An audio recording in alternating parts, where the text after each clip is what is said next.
ভাইরা, আজকে যে বিষয় নিয়ে আমি আলোচনা করব সেটি হচ্ছে যে আমাদের জীবনের শেষ সময়টাই হচ্ছে সবচাইতে মূল্যবান সময়। আমরা যদি শেষ সময়ে এসে মৃত্যুর সময় কালেমা আমাদের মুখে নসিব হয়, তাহলে সেই ব্যক্তিটাই হচ্ছে সবচাইতে ভাগ্যবান ব্যক্তি। আর যদি আপনি মৃত্যুর সময় আমাদের মুখে কালেমা নসিব না হয়, তাহলে আমাদের জীবনটা ব্যথা হয়ে যাবে। আল্লাহর হাবিব বলেছেন, মান ক্বালা লা ইলাহা ইল্লাল্লাহ ফাদখালাহুল্লাহুল জান্নাহ। যে ব্যক্তির শেষ কালেমা হবে লা ইলাহা ইল্লাল্লাহ, সে ব্যক্তি নিঃসন্দেহে আল্লাহ পাকের জান্নাতে যায়। বলুন না সুবহানাল্লাহ। আমার ভাইয়েরা, বাগদাদে একজন মুয়াজ্জিন ছিলেন, আজান দিতেন। 40 বছর আজান দিয়েছেন। কয় বছর বাবা? 40 বছর। মানুষ তার হওয়ার পর থেকে আজান দেয় না? মানুষ জন্মগ্রহণ করার পর কি আজান দেয়? কমপক্ষে 15 বছর থেকে আজান দেওয়া শুরু করছে। তাহলে 15 আর 40 হয় কত? 55 বছর। কয় বছর? 55 বছর হয়ে গেছে। 40 বছর শুধু ওই ব্যক্তি আজানই দিয়েছে। মুয়াজ্জিনটার নাম ছিল সালেহ আল মুয়াজ্জিন, অর্থাৎ নেককার বান্দা। সকলেই তাকে নেককার বান্দা হিসাবে চিনতেন। খুবই নেককার, পরহেজগার, আল্লাহওয়ালা বান্দা ছিলেন।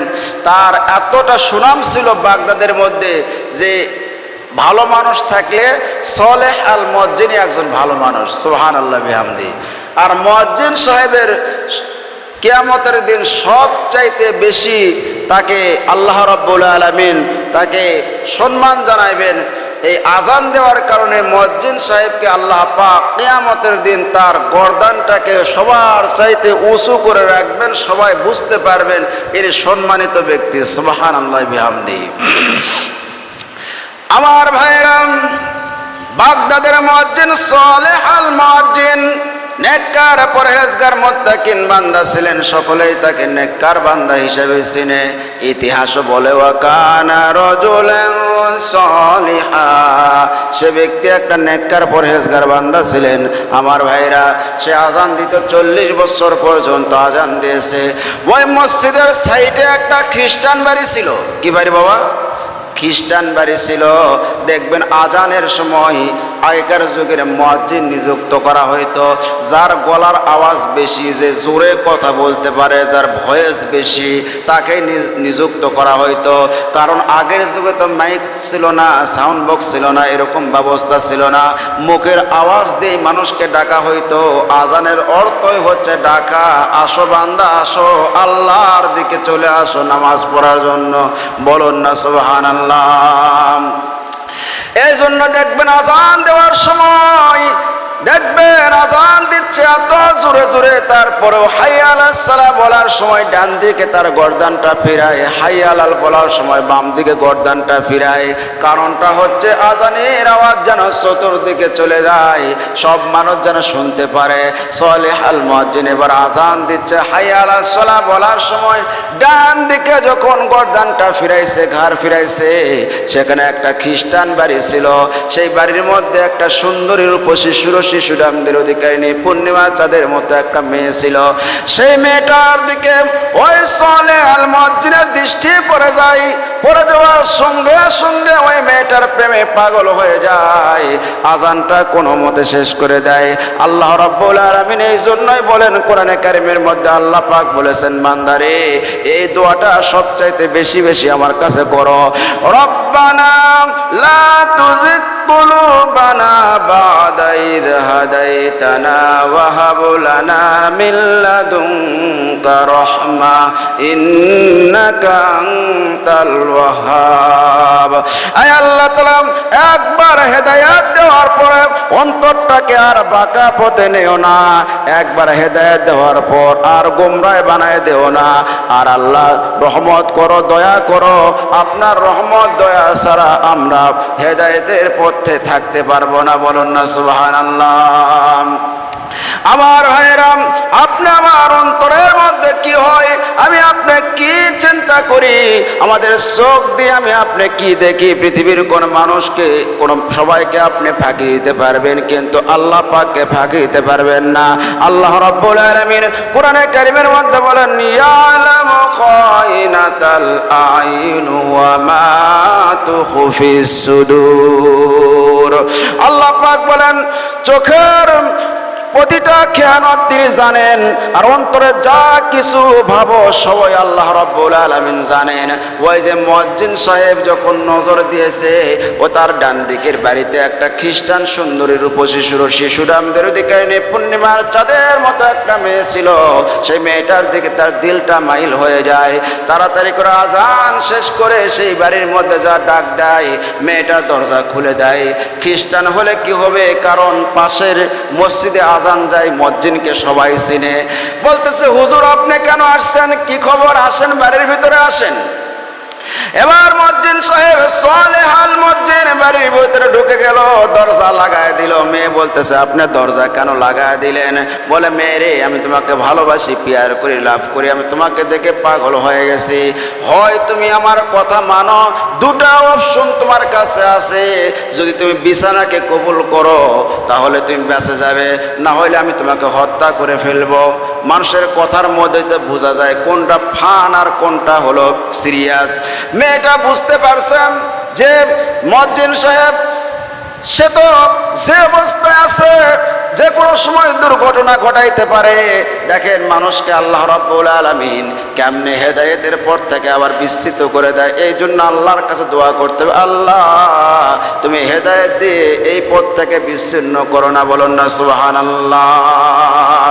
সালেহ আল মুয়াজ্জিন বললেন দুটো অপশন, হয় বিছানা কবুল করো, না হলে আমি তোমাকে জানে মেরে ফেলবো। মেয়েটা বলতেছে দেখো তুমি যদি আমার সাথে অপকর্ম করো, জিনায় লিপ্ত হয়ে যাও, তাহলে আমার তো একটা সমাজ আছে, সমাজের মানুষের কাছে আমি মুখ দেখাইতে পারবো না। আমি আমার একটা আবদার, তুমি আমাকে বিবাহ করো, বিবাহ করলে আমি তোমার সারা জীবন দাসী হয়ে থাকবো, তোমার খেদমত করবো, আমাকে জোর জুলুম করতে হবে না। বলে ঠিক আছে আমি তোমাকে বিবাহ করতে চাই। বলে বিবাহ করতে হলে তোমাকে খ্রিস্টান হতে হবে। আমার ভাইরা দেখেন কত সুন্দর একজন মানুষ, নেককার পরহেজগার মুত্তাকিন, সে ব্যক্তি পথ ভোলা হয়ে যাচ্ছে। বলে ঠিক আছে আমি খ্রিস্টান হয়ে যাব। এবার সালেহ আল মুয়াজ্জিন বলল আমি খ্রিস্টান হয়ে গেলাম, আমি ইসলাম ধর্ম ত্যাগ করলাম, মুহাম্মদ সাল্লাল্লাহু আলাইহি সাল্লামের আনিত ধর্মর সাথে আমার কোনো সম্পর্ক নাই।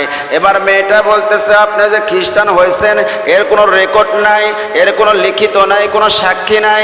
আপনি তো বিছানায় থেকে উঠে আবার বলতে পারেন আশহাদু আল্লাহ ইলাহা ইল্লাল্লাহ ওয়া আশহাদু আন্না মুহাম্মাদার রাসূলুল্লাহ।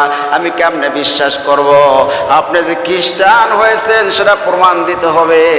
ওই যে শুয়োরের গোশত আছে, শুয়োরের গোশত পাতিলের মধ্যে আছে, আপনি যদি খান তাহলে আমি বিশ্বাস করব যে আপনি সত্যিকারে খ্রিস্টান হয়েছেন। বোঝেন নাই কথা? তারা তো শুয়োরের গোশত তাদের কাছে জায়েজ, তারা খায়। মুসলমানের কাছে যেমন গরুর গোশত, ওদের শুয়োরের গোশত। পাতিলের মধ্যে থেকেই সালেহ আল মুয়াজ্জিন গোশত বাহির করে শুয়োরের গোশত খাওয়া শুরু করে দিল। খাইতে খাইতে পেট পুরে শুয়োরের গোশত খাইছে। বলতেছে মেয়েটা এবার তো তোমার বিশ্বাস হয়েছে যে আমি খ্রিস্টান হয়েছি। বলে আর একটা কাজ আছে। বলে কি কাজ? আবার কি করতে হবে? বলে ওই যে ওখানে মদ আছে, মদ যদি তুমি খাও তাহলে বিশ্বাস করবে সত্যিকারে তুমি খ্রিস্টান হয়েছ। সালেহ আল মুয়াজ্জিন কার মানুষ, এবার বলে মদ কোথায়, দাও আমাকে। মদের বোতল নিয়ে এবার ঢক ঢক করে মদ পান করা শুরু করে দিল। কোনোদিন মদ খাই নাই, এখন তো মদ খাওয়ার পর মাতলামি চলে আসছে। এখন উল্টা পাল্টা মেয়েকে বলতেছে মেয়ে এখন তো তোমার কাজ হয়েছে, তুমি যা বলেছিল আমি ইসলাম ধর্ম ত্যাগ করেছি, শুয়োরের গোশত খেলাম, আবার মদ খেলাম, এখন তো তুমি আমার কথা শুনবে। টালমাটাল ভাবে কথাবার্তা বলতেছে। মেয়েটা অবস্থা বুঝতে পারে, ঘরের দরজা লাগিয়ে দিছে। ঘরের মধ্যে ঢুকে মেয়েটা বলতেছে এ মুয়াজ্জিন সাহেব, যেহেতু তুমি আমাদের ধর্ম গ্রহণ করেছো, এটা আনুষ্ঠানিকভাবে আমার বাবা বাহিরে গেছে, সে আসার পরে অনুষ্ঠান করে বিবাহ হবে, কোনো সমস্যা নাই, একটু অপেক্ষা করো, ছাদের উপরে যাও, ছাদের উপরে যাও, অপেক্ষা করো, আমার বাবা বাহির থেকে আসার পরে বিবাহ হবে। সালেহ আল মুয়াজ্জিন এবার ছাদের উপর টাল হয়ে গেছে, মাতাল হয়ে গেছে, মদ কোনোদিন খায় নাই, প্রথমবার মদ খাইছে।